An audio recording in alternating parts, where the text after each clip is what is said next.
Hello plus two മക്കളെ, അങ്ങനെ നിങ്ങളുടെ സ്കൂൾ ലൈഫിലെ അവസാനത്തെ എക്സാമുകളിലേക്ക് എത്തിത്തുടങ്ങുകയാണ്.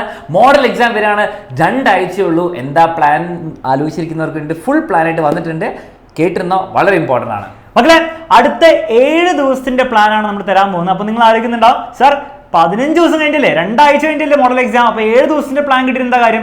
നമ്മൾ ഇനിയുള്ള 15 ദിവസം 2 ആയിട്ടാണ് ഡിവൈഡ് ചെയ്യാൻ പോകുന്നത്. അതിൽ ഫസ്റ്റ് 7 ദിവസം എന്താണ് നിങ്ങൾ ചെയ്യേണ്ടതെന്ന് കൃത്യമായുള്ള പ്ലാൻ തരുന്നതായിരിക്കും. മാത്രമല്ല കുറെ ഇമ്പോർട്ടൻ്റ് ആയിട്ടുള്ള ഇൻസൈറ്റ്സും കുറച്ച് എക്സ്ട്രാ റിസോഴ്സും തരുന്നതായിരിക്കും. അതൊക്കെ കംപ്ലീറ്റ് ആയിട്ട് കേൾക്കുക. ഓൾസോ പ്ലസ് ടുവിലെ എല്ലാ ഫ്രണ്ട്സിനും നിങ്ങൾ എന്ത് ചെയ്യുക, ഈ വീഡിയോ ഷെയർ ചെയ്ത് കൊടുക്കുക. ഓക്കെ, അപ്പൊ ആദ്യം നമുക്ക് നമ്മുടെ മോഡൽ എക്സാമിന്റെ ടൈം ടേബിൾ നോക്കാം. വളരെ ടൈറ്റ് ആയിട്ടുള്ള ടൈം ടേബിൾ ആണ്. ഒരു വിധത്തിൽ നല്ലതാണ്, കാരണം എന്താണ്, വേഗം പരിപാടി തീർന്നിട്ട് നമുക്ക് പബ്ലിക് എക്സാമിന് വേണ്ടി പ്രിപ്പയർ ചെയ്യാൻ സമയം കിട്ടുന്നുണ്ട്. അപ്പോൾ ഈ ടൈറ്റ് ആയിട്ടുള്ള ടൈം ടേബിളിൽ നമുക്ക് ഇനി അങ്ങോട്ട് പഠിക്കാൻ 15 ദിവസം മാത്രമേ ഉള്ളൂ. പക്ഷെ 15 ദിവസം പഠിക്കാൻ അല്ലെങ്കിൽ പഠിച്ച് തീർക്കാനുള്ള ചാപ്റ്റേഴ്സിന്റെ കണക്ക് കേട്ടാൽ ഒരുപക്ഷെ നിങ്ങൾക്ക് ചിലപ്പോൾ തലവേദനയൊക്കെ എടുക്കാൻ ചാൻസ് ഉണ്ട്, തലചുറ്റലൊക്കെ വരാൻ ചാൻസ് ഉണ്ട്. അത് വരേണ്ട ആവശ്യമില്ല. കാരണം നമ്മൾ എന്ത് ചെയ്യാൻ പോവാണ്, നമ്മൾ ഈ ചാപ്റ്റേഴ്സിൽ എല്ലാ ചാപ്റ്റേഴ്സിനും ഒരേപോലെ വെയിറ്റേജ് കൊടുത്താലല്ല പഠിക്കേണ്ടത്. നമ്മൾ പ്രയോറിറ്റൈസ് ചെയ്താണ് പഠിക്കേണ്ടത്. ഈ 56 ചാപ്റ്റേഴ്സ് അല്ലെങ്കിൽ 49 ചാപ്റ്റേഴ്സും ഒരേപോലെ അല്ല നമ്മൾ പഠിക്കേണ്ടത്. അതിൽ ഇമ്പോർട്ടൻ്റ് ആയിട്ട് ഏറ്റവും വെയിറ്റേജ് കൂടിയ ചാപ്റ്റേഴ്സ് ഉണ്ട്. അതിന് നമ്മൾ കൂടുതൽ പ്രയോറിറ്റി അറ്റ്ലീസ്റ്റ് മോഡൽ എക്സാമിൽ കൊടുക്കുന്നു. അതിനുശേഷം പബ്ലിക് എക്സാമിൽ നമ്മൾ പഠിക്കാത്ത ചാപ്റ്റേഴ്സ്, അല്ലെ, പല ചാപ്റ്ററും നിങ്ങൾക്ക് പഠിച്ചു തീർക്കാൻ പറ്റില്ല, അതാണ് റിയാലിറ്റി. പഠിച്ചു തീർക്കാൻ പറ്റാത്ത ചാപ്റ്റേഴ്സ്, പ്രയോറിറ്റി കുറവുള്ള ചാപ്റ്റേഴ്സ് നമ്മൾ അതിനുശേഷം പഠിക്കുന്നു എന്ന രീതിയിലാണ് നമ്മൾ ചെയ്യാൻ പോകുന്നത്. ഇതില് നെക്സ്റ്റ് 7 ദിവസം നമ്മൾ ചെയ്യാൻ പോകുന്നത്, അത് ഫസ്റ്റ് വീക്ക് സെക്കൻഡ് വീക്ക് എന്ന് ഡിവൈഡ് ചെയ്താൽ ഫസ്റ്റ് വീക്ക്, അതായത് അടുത്ത 7 ദിവസം നിങ്ങൾ സ്വന്തമായിട്ടുള്ള ഒരു പഠനമാണ് ചെയ്യേണ്ടത്. ഓക്കെ, പ്ലസ് ടുവിൽ എത്തിയിട്ട് ആ ഒരു സ്വന്തമായിട്ടുള്ള രീതിയിൽ നിങ്ങൾ ചെയ്തില്ലെങ്കിൽ, അല്ല ജസ്റ്റ് അവസാനം വരെ ഇങ്ങനെ ലൈവ് കണ്ടുകൊണ്ടിരുന്നു കഴിഞ്ഞാൽ അവസാനം ലൈവുകൾ കണ്ടു, അതിലുള്ള ചോദ്യങ്ങൾ പരീക്ഷയിൽ ഇവരൊക്കെ സംഭവിക്കും. പക്ഷെ നിങ്ങൾക്ക് പെർഫോം ചെയ്യാൻ പറ്റില്ല, നിങ്ങളുടെ തലമണ്ടയിൽ ഒന്നും ഉണ്ടാവില്ല. അപ്പോൾ ഈ ഫസ്റ്റ് വീക്ക് നിങ്ങൾ സ്വന്തമായിട്ട് ഇരുന്നിട്ടുള്ള ഒരു എഫേർട്ട് കാര്യമായിട്ട് എടുക്കണം. അതെന്താണ് ചെയ്യേണ്ടതെന്നുള്ള കൃത്യമായിട്ട് പറഞ്ഞുതരാം. അത് കഴിഞ്ഞിട്ട് അടുത്ത വീക്ക്, അടുത്ത തിങ്കളാഴ്ച ഇതുപോലെ ഒരു സ്റ്റഡി പ്ലാന്റെ ലൈവ് ഇവന്റ് വെക്കും. അവിടെ നമ്മൾ എക്സാമിനറിന്റെ മാരത്തോൺ ക്ലാസ്സുകൾ എന്താണെന്നും കംപ്ലീറ്റ് നമ്മൾ എങ്ങനെ റിവൈസ് ചെയ്ത് എടുക്കുന്ന കാര്യമാണ് ചെയ്യാൻ പോകുന്നത്. അപ്പൊ അവിടെ റിവിഷനാണ് നടക്കാൻ പോകുന്നത്, റിവിഷനും ചോദ്യങ്ങളൊക്കെയാണ് നടക്കാൻ പോകുന്നത്. പഠനം നിങ്ങൾ മാക്സിമം ഈ വീക്ക് തന്നെ തീർക്കണം. ഇനി ഞാൻ പറഞ്ഞു, എല്ലാ ചാപ്റ്റേഴ്സും ഒരേപോലെ പഠിക്കാൻ നോക്കി 7 ദിവസം കൊണ്ട് നിങ്ങൾക്ക് ഒന്നും തീർക്കാൻ പറ്റില്ല. അപ്പൊ പ്രയോറിറ്റൈസ് ചെയ്ത് പഠിക്കണം. ആ പ്രയോറിറ്റിയിൽ ഓരോ സബ്ജക്റ്റിലും ഏറ്റവും വെയിറ്റേജ് കൂടിയ ഏറ്റവും ഇമ്പോർട്ടൻ്റ് ആയിട്ടുള്ള ചാപ്റ്റേഴ്സ് ഏതാണെന്നുള്ള കാര്യം ഇതാ ഈ ഒരു സാധനത്തിൽ, ഈ ഒരു PDF കൊടുത്തിട്ടുണ്ട്. ഇതിന്റെ ലിങ്ക് നിങ്ങൾക്ക് ഡിസ്ക്രിപ്ഷനിലും കമന്റ് ബോക്സിലും കിട്ടുന്നതായിരിക്കും. ഇപ്പൊ തന്നെ ഡൗൺലോഡ് ചെയ്യുക. ഏതൊക്കെയാണ് ചാപ്റ്റേഴ്സ് എന്നുള്ള ലിസ്റ്റ് ഉണ്ടാക്കുക. ആ ചാപ്റ്റേഴ്സ് ആണ് നിങ്ങൾ ഏറ്റവും പ്രയോറിറ്റി കൊടുക്കേണ്ടത്. ഫോർ എക്സാമ്പിൾ ഫിസിക്സിലാണെങ്കിൽ ray optics, electric charge, electric potential, moving charge. ഇത് നിങ്ങൾ പഠിക്കാതെ പബ്ലിക് എക്സാമിലോ മോഡൽ എക്സാമിലോ പോയി കഴിഞ്ഞാൽ വേറെ ലെവലിൽ പണി പാടും. മാത്സിന്റെ സാർ പറഞ്ഞെടുത്തോളൂ. മാത്സിന് മക്കളെ ഏകദേശം എല്ലാ ചാപ്റ്റേഴ്സ് ഇമ്പോർട്ടൻ്റ് ആണെങ്കിൽ നിങ്ങൾ നോക്കിയാൽ മനസ്സിലാവും, റിലേഷൻ ആൻഡ് ഫംഗ്ഷനും ഡിറ്റർമിനൻസും സിമ്പിൾ ആയിട്ട് കുറെ മാർക്ക് വരുന്ന ചാപ്റ്റേഴ്സ് ആണ്. ഓഫ് കോഴ്സ് ഇന്റഗ്രൽ സാധനങ്ങളൊക്കെ ഉണ്ട്, അത് സെക്കൻഡ് പ്രയോറിറ്റി ഒക്കെ, കാരണം നമുക്ക് ഉറപ്പായി കിട്ടുന്ന മാർക്സ് ഇവിടെയാണ്. അതേപോലെ എല്ലാ ചാപ്റ്റേഴ്സിനും ഇവിടെ കൊടുത്തിട്ടുണ്ട്. ഇനി നിങ്ങൾ 7 ദിവസം ചെയ്യേണ്ടത് ഈ റിസോഴ്സ് ഉപയോഗിക്കുക. നിങ്ങൾക്ക് അറിയുന്നതും അറിയാത്ത ചാപ്റ്റേഴ്സ് നിങ്ങളുടെ ഒരു സ്റ്റഡി പ്ലാൻ കൂടി നിങ്ങൾ ആലോചിക്കണം. നിങ്ങൾ ആലോചിക്കണം, ഈ ചാപ്റ്റർ എനിക്ക് അറിയോ, ഫ്രം സ്റ്റാർട്ട് ആണോ, അതിനനുസരിച്ച് നിങ്ങൾ ടൈം അലോട്ട് ചെയ്യണം. എന്നിട്ട് ഇത് പഠിച്ച് വന്നിട്ടാണ് നെക്സ്റ്റ് വീക്കിന്റെ റിവിഷനിൽ നിങ്ങൾ ക്ലാസ് ഇരിക്കാൻ പാടുള്ളൂ. ഓക്കെ, ഇവിടെ നിങ്ങൾ ശ്രദ്ധിക്കേണ്ട കാര്യം, നിങ്ങൾക്ക് തീരെ അറിയാത്ത ഒരു ചാപ്റ്റർ ഒക്കെ ഉണ്ടെങ്കിൽ നിങ്ങൾ ഈ ഒരു ആഴ്ച കൂടെ കുറെ കഷ്ടപ്പെട്ട് പഠിക്കാൻ നിൽക്കേണ്ട. അത് ഭയങ്കര 2 കാര്യങ്ങൾ സംഭവിക്കും. ഒന്ന്, നിങ്ങൾ ഭയങ്കര ഡിസപ്പോയിൻമെന്റ് ആയിരിക്കും. കാരണം പെട്ടെന്നുള്ള ഈ ഒരു ഓൾറെഡി സ്ട്രെസ്ഡ് ആയിരിക്കും. ആ സ്ട്രെസ്സിൽ നിങ്ങൾ ഒരു പുതിയ ചാപ്റ്റർ ഒക്കെ പഠിക്കാൻ നോക്കുമ്പോൾ ഭയങ്കര സ്ട്രെസ് പിന്നെയും കൂടുകയുള്ളൂ.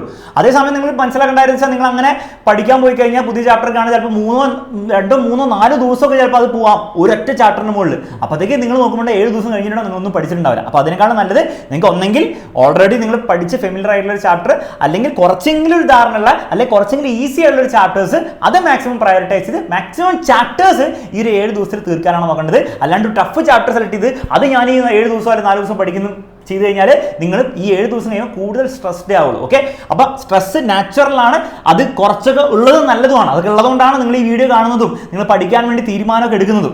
പക്ഷെ ഓവർ അതിനെ ബലൂൺ പോലെ വീർപ്പിച്ച് എന്ത് ചെയ്യേണ്ട, നമ്മുടെ പഠനത്തിനെ അത് സാബിറ്റാജ് ചെയ്യുന്ന രീതിയിൽ കൊണ്ടുപോകേണ്ട ഒരു ആവശ്യമില്ല. റിലാക്സ്ഡ് ആയിട്ട് പറ്റുന്ന അത്രയും ചാപ്റ്റേഴ്സ് തീർക്കുക. ഇവിടെ കൊടുത്തിരിക്കുന്ന ഇത് എല്ലാ ചാപ്റ്ററും തീർക്കാനല്ല, പ്രത്യേകിച്ച് ഒന്നും പഠിക്കാത്ത കുട്ടികളുണ്ട്, അവരോട് ഞാൻ പറയുന്നത് കേട്ടോ. എല്ലാം തീർക്കാൻ വേണ്ടി ടാർഗറ്റ് കൊടുക്കേണ്ട, പറ്റുന്ന അത്രയും തീർക്കുക, പറ്റുന്ന അത്രയും സമയം ഇരുന്ന് പഠിക്കുക. ഇതാണ് നിങ്ങൾ ഫസ്റ്റ് വീക്ക് ചെയ്യേണ്ടത്. ഈ ഫസ്റ്റ് വീക്ക് വീട്ടിൽ ഇരുന്ന് പഠിക്കുന്ന കുട്ടികൾ കുറെ പേരുണ്ടാവും, അവർക്ക് വേണ്ടിയുള്ള ടൈം ടേബിൾ ആണ് കൊടുത്തിരിക്കുന്നത്. അപ്പോൾ ഒരു ഡേ മുഴുവൻ കിട്ടിക്കഴിഞ്ഞാൽ നിങ്ങൾക്ക് എങ്ങനെ പഠിക്കാം എന്നുള്ളതിന്റെ ഒരു ടൈം ടേബിൾ കൊടുത്തിട്ടുണ്ട്. ഒബ്വിയസ്ലി സ്കൂളിൽ ഇപ്പോഴും പോയിക്കൊണ്ടിരിക്കുന്ന കുട്ടികൾ ആരെങ്കിലും ഒക്കെ ഉണ്ടെങ്കിൽ അവർക്ക് ഇത് ഉപയോഗിക്കാൻ പറ്റണമെന്നില്ല. പക്ഷേ നിങ്ങൾ വീട്ടിൽ നിന്നാണ് പഠിക്കുന്നതെങ്കിൽ ഇതുപോലത്തെ ഒരു ടൈം ടേബിൾ നിങ്ങൾ ഉപയോഗിച്ച് കഴിഞ്ഞാൽ മാക്സിമം ചാപ്റ്റേഴ്സ് നിങ്ങൾക്ക് തീർക്കാൻ പറ്റും. ഇതും നമ്മൾ ഡിസ്ക്രിപ്ഷനിൽ കൊടുത്തിട്ടുണ്ട്, ഫ്രീ ആയി കൊടുത്തിട്ടുണ്ട്. എല്ലാ ഫ്രണ്ട്സിനും എന്ത് ചെയ്യുക, ഈ വീഡിയോന്റെ ലിങ്കും ആ ടൈം ടേബിളും ഒക്കെ ഒന്ന് ഷെയർ ചെയ്ത് കൊടുക്കുക. ക്ലിയർ ആണല്ലോ മക്കളെ?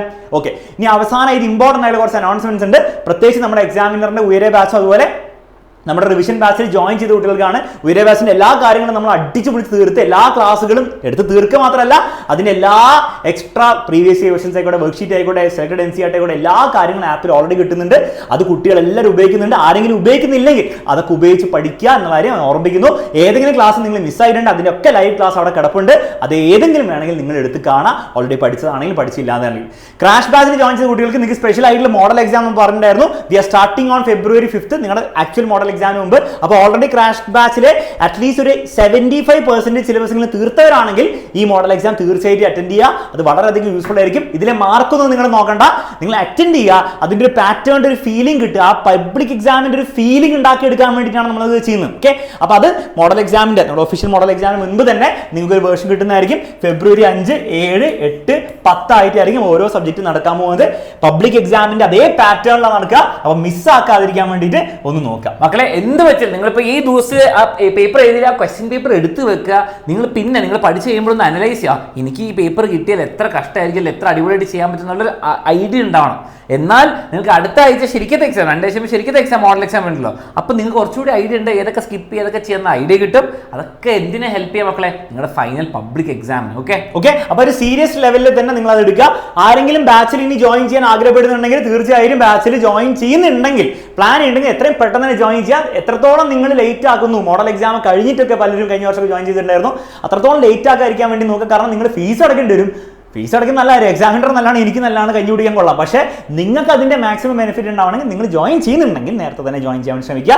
റിവിഷൻ ക്ലാസ് എല്ലാ ചാപ്റ്ററിനോട് ഷോർട്ട് നോട്ട്സിന്റെ ലൈവ് ക്ലാസ്സസ്, അതിൽ പല ലൈവ് ക്ലാസ്സും കഴിഞ്ഞു ഓൾറെഡി. പിന്നെ work sheets, previous year questions, question bank, എല്ലാ കാര്യങ്ങളും. അതായത് ഇനി അങ്ങോട്ട് നിങ്ങൾ പഠിക്കാൻ തീരുമാനിച്ചു കഴിഞ്ഞാൽ ഒരൊറ്റ സ്ഥലത്ത് എല്ലാം കൂടെ, അതായത് ഒന്നും അവിടെ ഇവിടെ തേടി പോകേണ്ട, PYക്ക് ഒന്നും തേടി പോകേണ്ട ആവശ്യമില്ല എന്നുള്ള രീതിയിൽ ഒരു പാക്കേജ് സൊല്യൂഷൻ ആണെങ്കിൽ നമ്മുടെ ക്രാഷ് ബാച്ച് തന്നെയാണ് ഏറ്റവും ബെസ്റ്റ്. അതിന്റെ ഫാസ്റ്റ് ട്രാക്ക് ബാച്ച് നമ്മൾ തുടങ്ങിയിട്ടുണ്ടായിരുന്നു.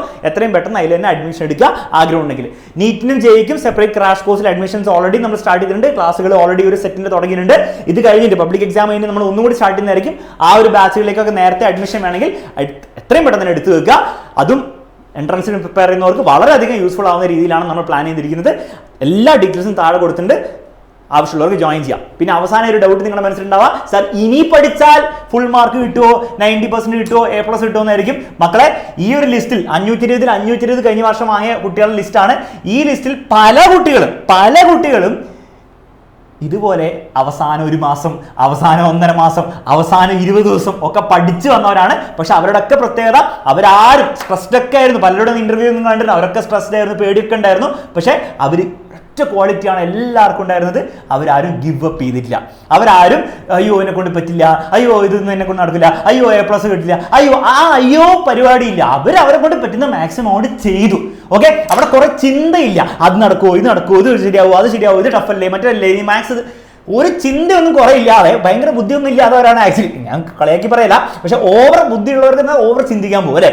അങ്ങനെ ചിന്തയൊന്നും ഇല്ലാതെ ഡ്യൂട്ടി നിങ്ങൾക്കുള്ളൂ. എല്ലാ ദിവസവും പറ്റുന്ന അത്രയും മണിക്കൂർ, അത് 7 ആയിക്കോട്ടെ, 8 ആയിക്കോട്ടെ, 10 ആയിക്കോട്ടെ, 12 ആയിക്കോട്ടെ, അത്രയും മണിക്കൂർ ഇരുന്ന് പഠിക്കുക. അങ്ങനെ ചെയ്തവരാണ് അവസാനം ആയിക്കോട്ടെ, ആദ്യം ആയിക്കോട്ടെ, നന്നായി പഠിച്ച് ഇതുപോലെ മാർക്ക് കിട്ടിയത്. അപ്പൊ ഇനിയും നിങ്ങൾ ആ ഒരു മെന്റാലിറ്റി, പഠിത്തം എന്നുള്ളൊരു മെന്റാലിറ്റി ഇനിയും കൊണ്ട് പോകാം. വേറെ ഒരു പരിപാടിയില്ല, പഠിത്തം എന്നുള്ള മെന്റാലിറ്റി പോകാൻ റെഡിയാണെങ്കിൽ അത് ഇനിയും നിങ്ങൾക്കും സാധ്യമാണെന്നുള്ള കാര്യം വെറുതെ അടിച്ചുവിടല്ല, വിത്ത് പ്രൂഫ് ആണ് പറയുന്നത്. അടിച്ചു പിടിച്ച് പഠിച്ചോളൂ. ഡിസ്ക്രിപ്ഷനിൽ എല്ലാ ലിങ്കും കൊടുത്തിട്ടുണ്ട്. എല്ലാ ഫ്രണ്ട്സിനും ഷെയർ ചെയ്യുക. ആൻഡ് എല്ലാവർക്കും ഓൾ ദി ബെസ്റ്റ്. അടുത്ത ആഴ്ച നമുക്ക് വീണ്ടും കാണണം. നമ്മുടെ മാരത്തോൺ പ്ലാൻ ഡിസ്കസ് ചെയ്യാൻ വേണ്ടിയിട്ട് ഗംഭീരമായിട്ട് ഈ മോഡൽ എക്സാമിൽ തന്നെ പറ്റുന്ന അത്രയും മാർക്ക് വാങ്ങിച്ചെടുക്കാൻ വേണ്ടിയിട്ട്. അപ്പോൾ നമുക്ക് കാണാം. Bye bye, all the best.